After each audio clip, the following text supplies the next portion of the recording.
निगरान वज़ीर आला खैबर पख्तूनख्वा आजम खान इंतकाल कर गए। आजम खान को गुज़श्ता रोज़ तबीयत नासाज होने पर अस्पताल मुंतकिल किया गया था। तर्जुमान वज़ीर आला हाउस के मुताबिक नमाज जनाजा आबाई इलाके चारसदा में 3:30 बजे अदा की जाएगी। सदर मुमलिकत निगरान वज़ीर आज़म और वज़राए आला का आजम खान के इंतकाल पर इजहार अफसोस। निगरान वज़ीर आला पंजाब मोहसिन नकवी ने कहा, आजम खान के इंतकाल पर दिली दुख हुआ। निगरान वज़ीर आला सिंध मकबूल बाकिर की मरहूम की मग़फ़िरत और बुलंद दर्जात के लिए दुआ। साबिक़ निगरान मुशीर सेहत खैबर पख्तूनख्वा रियाज अनवर ने कहा, खैबर पख्तूनख्वा एक ईमानदार सियासतदान से महरूम हो गया। आजम खान ने एक बाप की तरह काबीना को चलाया, हर मुश्किल वक्त में सबका साथ दिया। आजम खान के इंतकाल पर गहरा दुख हुआ। साबिक़ secretary election commission Kanwar Dilshad के मुताबिक वज़ीर आला के इंतकाल के बाद निगरान काबीना तहलील हो गई और इख्तियारात गवर्नर के पास चले गए। आजम खान ने 21 जनवरी को निगरान वज़ीर आला खैबर पख्तूनख्वा के ओहदे का हल्फ उठाया था। आजम खान ने 1999 से 93 तक चीफ सेक्रेटरी खैबर पख्तूनख्वा के फ़राइज़ सर अंजाम दिए। 1997 से 2007 तक UNDP के प्रोग्राम तख़फ़ीफ़े गुर्बत के एडवाइज़र रहे। आजम खान खैबर पख्तूनख्वा के वज़ीर ख़जाना भी रहे। 2018 में निगरान वफ़ाक़ी वज़ीर दाखिला रहे। इसराइल की गजा पर वहशियाना बमबारी ना थम सकी। इसराइल ने 36 रोज़ में गजा पर 32,000 टन से ज़ायद बारूद गिरा दिया। गजा में बमबारी से 50% इमारतें तबाह होने के बाद 15 लाख के करीब अफराद भी बेघर हो गए। फ़लस्तीनी शहदा की मजमूई तादाद 11,000 से बढ़ गई। इसराइली टैंकों ने गजा के अस्पतालों का मुहासरा कर लिया। स्कूल में पनाह लेने वाले फ़लस्तीनियों पर मिसाइल हमले और टैंकों से गोलाबारी। इसराइली फोर्सेस ने गजा के 278 स्कूल तबाह कर दिए। गजा के 20 अस्पतालों समेत 71% तिब्बी मराकज़ भी गैर फाल। गजा की सूरत हाल पर सलामती कौंसिल का हंगामी इजलास। आलमी इदारा सेहत के सरबराह ने कहा, गजा में कहीं भी कोई भी महफूज नहीं, हर 10 मिनट में एक बच्चा मारा जाता है। अरब लीग का गजा में जंग में वक्फे के बजाय मुकम्मल जंगबंदी का मुतालबा। सऊदी अरब में सरबराही इजलास से पहले वज़राए ख़ारजा का इजलास। गजा पर इसराइली जारहियत रोकने के लिए इक़दामात पर गौर। गजा की सूरत हाल पर अरब लीग और OIC का मुश्तरका इजलास आज होगा। कोई सूरत नज़र ही नहीं आ रही पाकिस्तान की सेमीफाइनल में जाने के लिए। बॉलिंग हमारी फेल, फील्डिंग हमारी फेल, बैटिंग हमारी फेल। अब इनको वापस ही वापस आएंगे क्या? आ चुके हैं। अब आज का मैच जो है वो नो डाउट बहुत इंपॉर्टेंट है, तो इसमें हम उम्मीद ही कर सकते हैं, लेकिन जितनी जो सबका प्रीवियस परफॉर्मेंस है उससे तो नहीं लगता कि इतने बड़े मार्जिन से जीत सकती हैं। जो पिछले मैचेस में जो पाकिस्तान की कारकर्दगी रही है वो आपके सामने ही है, तो मुझे तो कुछ नज़र नहीं आता कि पाकिस्तान आगे सेमीफाइनल तक पहुंच सकेगा। नामुमकिन है। 99.99% ये सेमीफाइनल से आउट हो चुके। 1% वो भी कोई मौजज़ा हो जाए। ना बैटिंग में और ना बॉलिंग में और ना फील्डिंग में, तीनों फॉर्मेट में पाकिस्तान ने कोई कारकर्दगी नहीं की है। कोई सूरत नजर नहीं आती। शायकीन ने कौमी टीम के सेमीफाइनल के टिकट पर कट लगा दिया। शिकायतों के अंबार भी लगा दिए। पाकिस्तान टीम का वर्ल्ड कप में आज इंग्लैंड से जोड़ पड़ेगा। ग्रीन शर्ट्स को सेमीफाइनल में जाने के लिए इंग्लैंड के खिलाफ 287 स्कोर से फतह की जरूरत। इंग्लैंड की आज पहले बैटिंग हुई तो 100% चांस खत्म हो जाएगा। सेमीफाइनल से बाहर होने पर कौमी टीम वापसी का टिकट कटवाएगी। वर्ल्ड कप के तमाम मैचेस देखें 10 स्पोर्ट्स पर बराह रास्त।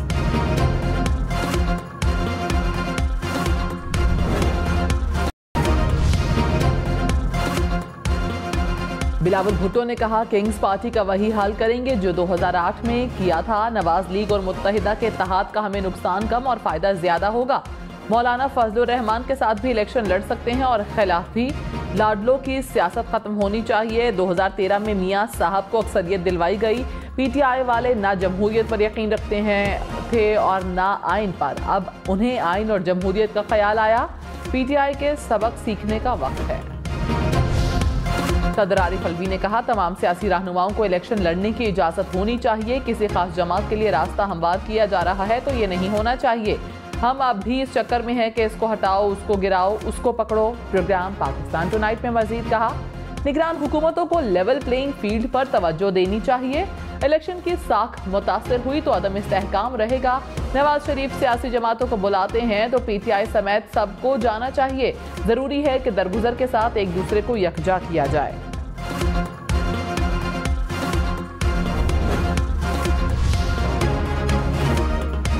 निगरान वज़ीर इत्तलात मुर्तज़ा सोलंकी ने कहा, कौम की ख्वाहिश है कि सदर वफाक की अलामत के तौर पर फ़राइज़ अंजाम दें। ऐसा तासुर ना दें कि लोग एक जमात के तर्जुमान के तौर पर देखें। सियासी जमातों को बराबर मौका फराहम ना करने की शिकायत अफसोसनाक है। इंतखाबात में हमारा कोई घोड़ा नहीं। निगरान हुकूमत का झुकाव किसी सियासी जमात की तरफ नहीं। आइन और कानून के दायरे में सबको सियासी सरगर्मियों की इजाज़त है।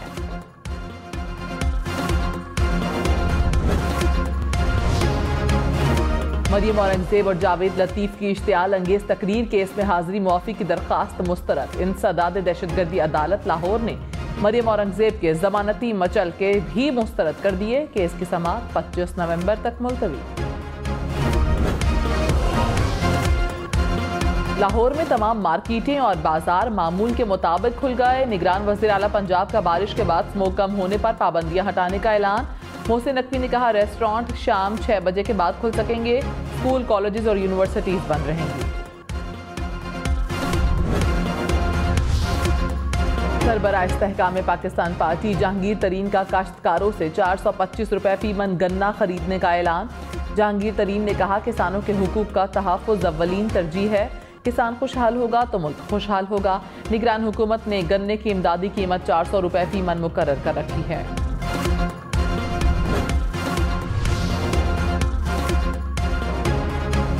टमाटर, आलू, आटा, नमक, अदरक समेत 20 अशिया की कीमतें मजीद बढ़ गई। मुल्क भर में महंगाई की शरह 30% के करीब। इदारा शुमारियात के मुताबिक हफ्तावार बुनियादों पर 8 अशिया सस्ती हुई। 23 की कीमतों में इस्तेहकाम रहा। कराची वालों के लिए बिजली 46 पैसे फी यूनिट महंगी होगी। के इलेक्ट्रिक सार्फिन से डिस्कोस के बराबर सहमाई टैरिफ एडजस्टमेंट वसूल की जाएगी। इक्तिसादी राब्ता कमेटी ने मंजूरी दे दी। PSO के लिए 100 अरब रुपए की हुकूमती गारंटी दिसंबर 2024 तक बढ़ाने की मंजूरी।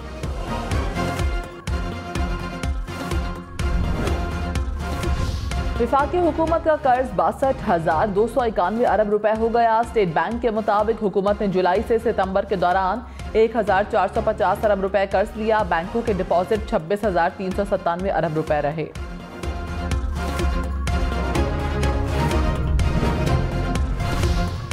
लाहौर में जेल रोड पर प्लाजे में आग भड़क उठी। रेस्क्यू के मुताबिक प्लाजे के फ्लैट से मुअम्मर शख्स की लाश बरामद। आग पर काबू पा लिया गया। CTD की पंजाब के मुख्तलिफ शहरों में कार्रवाइयां। 5 मुबैना दहशतगर्द गिरफ्तार। तर्जुमान CTD के मुताबिक पाकपतन से कलअदम TTP का अहम कमांडर पकड़ा गया। मुल्जिमान से बारूदी मवाद, डेटोनेटर, हैंड ग्रेनेड और दीगर असलहा बरामद। पाकिस्तान में गैर कानूनी मुकीम गैर मुल्कियों की वापसी। गुज़श्ता रोज 3,500 से ज़ायद गैर मुल्की तुरखम के रास्ते अफगानिस्तान वापस चले गए। अब तक मजमूई तौर पर 2,18,000 गैर कानूनी मुकीम अफगान बाशिंदे वापस जा चुके हैं।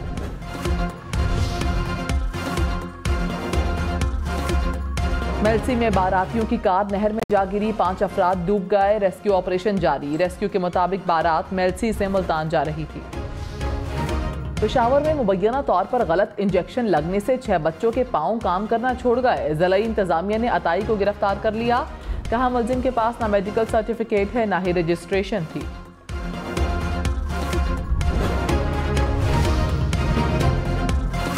लाहौर समेत पंजाब भर में डेंगू के वार बरकरार। एक रोज में 150 से ज्यादा अफराद डेंगू से बीमार। लाहौर में 24 घंटे के दौरान 75 केसेस रिपोर्ट। रावलपिंडी, गुजरांवाला, मुल्तान और फैसलाबाद से भी केसेस सामने आए। पाक चीन बहरी अफवाज की 2 तरफा मश्क। सी गार्डियन का कराची में आगाज। तर्जुमान पाक बहरिया के मुताबिक पाकिस्तान और चीन के जंगी बहरी और हवाई जहाज, आबदोज और मेरीन फोर्सेस हिस्सा लेंगी। गाजा में हालात नाकाबिले बयान हद तक खराब। अस्पतालों में जेरे इलाज बीमार और जख्मी तेजी से दम तोड़ने लगे। मुर्दा खानों में गुंजाइश खत्म। एनेस्थीसिया ना होने से मरीजों को बेहोश किए बगैर ऑपरेशन किया जाने लगा। स्कूलों और अस्पतालों में पनाह लेने वाले लाखों बेघर लोगों के लिए न खाना है न पानी।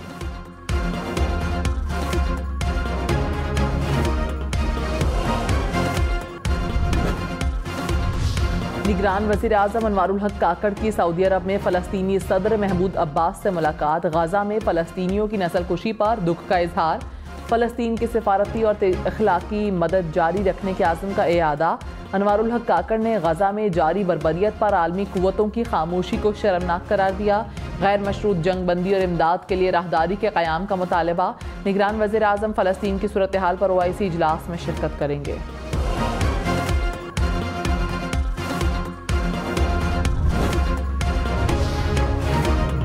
फ्रांसीसी सदर का इसराइल से गजा पर बमबारी बंद करने का मुतालबा। कहा, गजा के शहरियों पर इसराइली बमबारी का कोई जवाब नहीं। पेरिस में इंसानी बुनियादों पर इमदाद के हवाले से कॉन्फ्रेंस। इसराइली वज़ीर आज़म की ढिठाई बरकरार। गैर मुअय्यना मुद्दत तक गजा को कंट्रोल में रखने का ऐलान। नेतन्याहू ने कहा, गजा की पट्टी इसराइली फौज के कंट्रोल में रहेगी। इसराइल की हिफाजत के लिए गजा को मुकम्मल गैर फौजी इलाका बनाएंगे।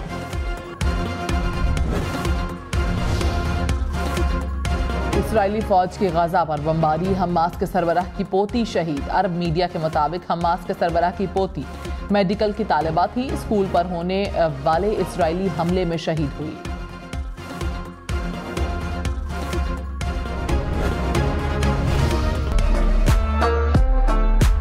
पेशावर सदर, जो कि एक मसरूफ़ तरीन कारोबारी मरकज़ है, अब बदल गया है। वो कैसे, आइए आपको दिखाते हैं।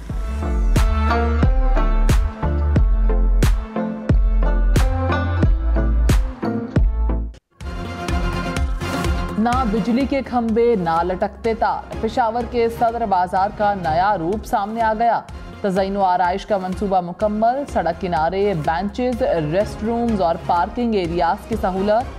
CCTV कैमरों ने तिजारती मरकज को महफूज बना दिया। हल्के सहराओं में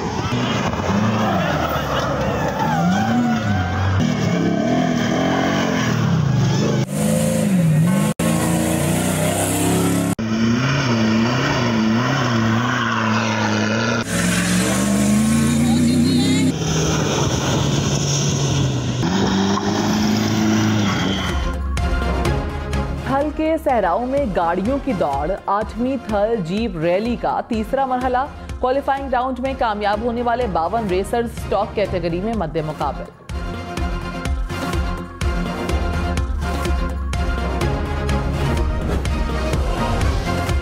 कराची में ख्वाजा सहराओं का फेस्टिवल। प्रेस क्लब चौक से आर्ट्स काउंसिल चौक तक रैली। ढोल की थाप पर रक्स। मुख्तलिफ अशिया के स्टॉल्स भी लगाए गए।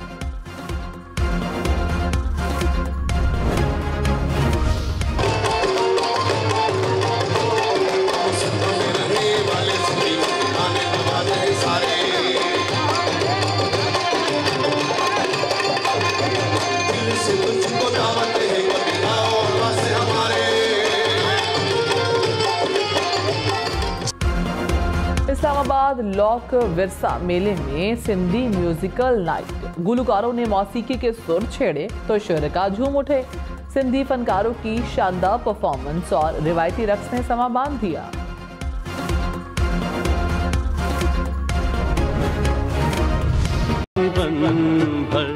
क्या कोई दीप जला होगा, ना मेरी सुबह ना मेरी शाम, ना मेरी सुबह ना मेरी शाम, मेरे जैसा इस दुनिया में कोई अकेला क्या होगा। नामवर गुलकार ए नैयर की 7वीं बरसी। ए नैयर की आवाज़ आज भी मदाहों के गानों में रस घोलती है।